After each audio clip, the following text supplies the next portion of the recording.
Пратениците дефокусирани, правобранителот разочаран, државата фокусирана уназадена. Вака наедноставно може да се сумира трагикомедијата што се случи во собранието за време на гласањето на препораките на народниот правобранител за подобрување на човековите права во земјава. Уште не ги загреа столиците, а пратениците избрани во декември лани го направија досега неголемиот кикс. За време на гласањето во собранието беше обезбеден кворум, но извештајот на Мемети не помина, бидејќи во салата од присутните 61 пратеник загласале само 37 од потребните 40 за негово усвојување. Пратениците се бранеа дека сториле техничка грешка. Вчерашниот настан на седницата на Собранието на Република Македонија всушност беше превид и техничка грешка. Се работи за технички пропуст затоа што во моментот сите присутни кои беа пратеници во салата не го притиснале копчето, не гласале.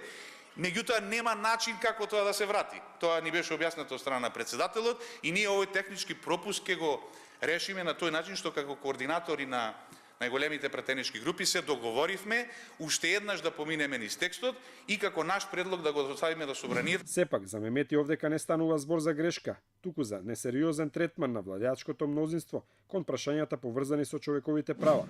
Беше сменен законот за народен правобранител и во законот стои дека собранието е должно да гласа мерки за да ја задолжи владата. Прв пат требаше да се примени новиот закон со цел да се задолжи владата да ги спроведе тие мерки, да ги подобри состојбите. Тоа не се случи. А кои се клучните препораки на правобранителот во насока на подобрување на човековите права во земјава? Тие се изведени од препораките на Прибе, каде голем акцент се става на тоа како да се департизираат државните институции и како да се воспостави ефикасен надворешен механизам на контрола. Во вториот извештај од септември годинава Европската комисија најде сериозни забелешки за непреченото функционирање на независните регулаторни тела, како правобранителот, Државната комисија за заштита на личните податоци и Државната комисија за спречување на корупција.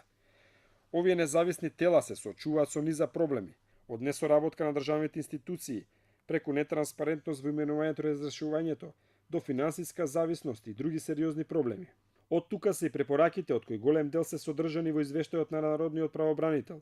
На прво место е зајакнување на надворешната контрола во работењето на МВР и на јавното обвинителство со формирање на надворешно тело во рамки на народниот правобранител, со вклучување на граѓанскиот сектор. Второ е да се зајакне внатрешната контрола на МВР со цел истата да носи независни и објективни одлуки. Потребно е да се креира национален регистар на лица лишени од слобода, до кој непречен пристап би имал народниот правобранител.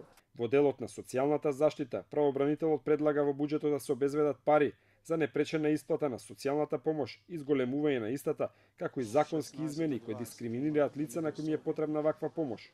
За подобрување на правата на децата се предлагаат советувалишта за брак и за семејство, како и воспоставување на ефикасен систем на следење на децата во ризик од страна на социјалните служби. Правобранителот има вкупно околу 60 препораки и мерки во други области како работничките права, екологијата и финансиите. Сепак, сето ова може да биде само лист хартија, кој повремено ќе ги дефокусира пратениците во собранието или пак министрите во владата.